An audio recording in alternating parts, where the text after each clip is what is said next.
Қайырлы күн достар, бүгін сіздермен ең оңай крем дайындаймыз. Алдымен сармайымызды миксерлеп ағартып аламыз. Оның үстіне бір бөтелке сгущенка қосамыз. Егер кремдеріңіз қою болған қаласаңыздар, осы бөтелкенің жартысын қосасыздар.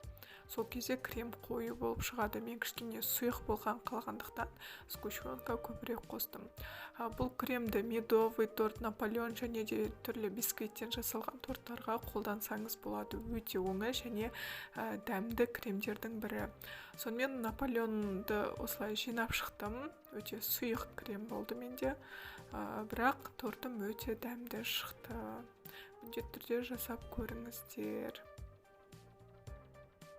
Сіздермен болған Айдана. Менің каналыма жазылып, лайк басып, комментарий қалдыруды ұмытпаңыздар. Соңында менде осындай өте әдемі торт пайда болды. Сіздер де жасап көріңіздер.